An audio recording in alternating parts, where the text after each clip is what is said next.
Chaque fois que tu déverrouilles ton téléphone sans raison, et tu l'as probablement fait il y a moins de 10 minutes, ce n'est pas toi qui décides. C'est une boucle chimique installée dans ton cerveau, par toi. Et le pire, c'est qu'elle s'est installée exactement comme un dresseur dresse un animal, avec des récompenses distribuées au bon moment. Et le vrai prix que tu paies, ce n'est pas le temps. 3 heures par jour, tout le monde te l'a déjà dit, ça ne te fait plus rien. Le vrai prix, c'est que ton cerveau est en train de perdre la capacité de faire la seule chose qui te rendait plus intelligent que ton téléphone. Réfléchir longtemps à une seule chose. À la fin de cette vidéo, je te donne le protocole exact en 3 étapes pour casser cette boucle. C'est celui que les neuroscientifiques utilisent eux-mêmes. Mais avant, il faut que tu comprennes pourquoi tout ce qu'on t'a raconté sur la volonté est faux. Et pour ça, il faut que je te parle de Lucas. Lucas, c'est un mec normal, plutôt brillant même. Il lit, il fait du sport, il a des projets. Le genre de personne qui dit « Moi, accro au téléphone ?» Jamais. Sauf que le matin, son réveil, c'est son téléphone. Donc la première chose qu'il touche en ouvrant les yeux, c'est l'objet le plus addictif jamais conçu par l'humanité. Il coupe l'alarme et son pouce glisse tout seul. 10 minutes, 20 minutes. Ensuite, c'est les toilettes, la file d'attente, devant sa série. Parce que oui, maintenant, un écran ne suffit plus. Il en faut 2. Chaque moment vide de sa journée est rempli, avant même qu'il ait le temps de le remarquer. Et puis un soir, Lucas ouvre un livre, le genre de truc qu'il adorait. Au bout d'une page, une seule, son cerveau le supplie d'arrêter. C'est physique, une démangeaison. Il attrape son téléphone juste pour vérifier un truc. Il ne le sait pas encore, mais Lucas vient de découvrir que son cerveau ne lui n'appartient plus complètement. Si tu t'es reconnu dans une seule de ces scènes, reste là. Parce que ce qui arrive à Lucas a une explication précise, et elle ne ressemble pas à ce que tu crois.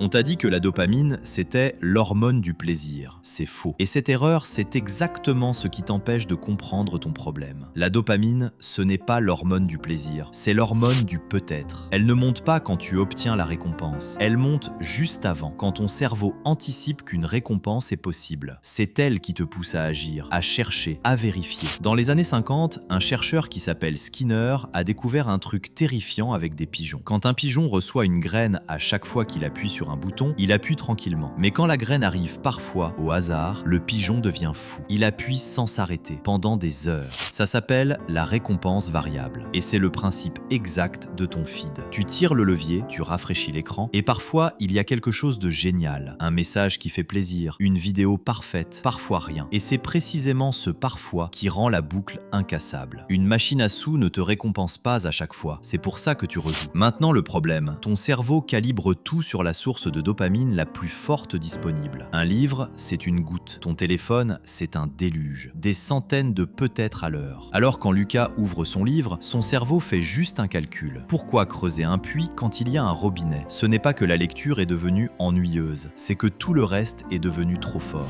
Donc non, tu n'es pas faible, tu n'es pas paresseux, tu n'as pas un problème de volonté. Ton cerveau fait exactement, parfaitement, ce pourquoi 2 millions d'années d'évolution l'ont conçu. Chercher la récompense la plus probable au moindre effort. Le truc, c'est qu'en face de toi, il y a des milliers d'ingénieurs payés très cher pour exploiter ce réflexe. Tu n'as pas perdu un combat équitable, tu joues à un jeu truqué depuis le début. Mais, et c'est la bonne nouvelle, un jeu truqué, ça ne se gagne pas avec de la volonté, ça se gagne en arrêtant de jouer. Voici comment. Étape 1. La friction. Ton cerveau ne lutte pas contre ce qu'il ne voit pas. Une étude de l'Université du Texas a montré que la simple présence de ton téléphone sur le bureau, éteint, retourné, réduit tes capacités cognitives. Ton cerveau dépense de l'énergie à ne pas le regarder. Donc la règle est simple, pendant tes blocs de concentration, le téléphone n'est pas en silencieux, il est dans une autre pièce. Chaque mètre de distance, c'est de la volonté que tu n'as plus besoin de dépenser.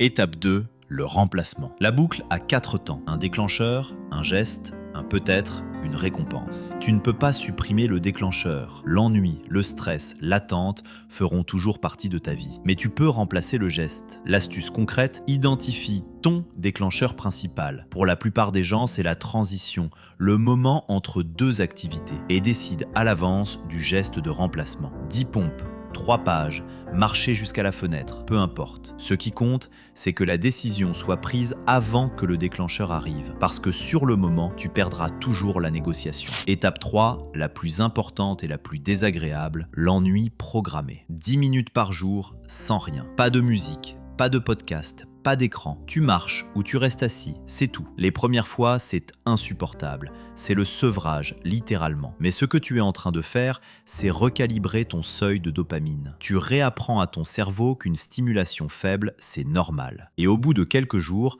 Un truc bizarre se produit, les idées reviennent, la concentration revient, le livre redevient lisible. Le robinet est fermé, alors ton cerveau se remet à creuser. C'est ce qui est arrivé à Lucas. Pas une détox extrême de moine tibétain, juste un jeu qu'il a arrêté de jouer aux règles des autres. Mais il faut que je sois honnête avec toi.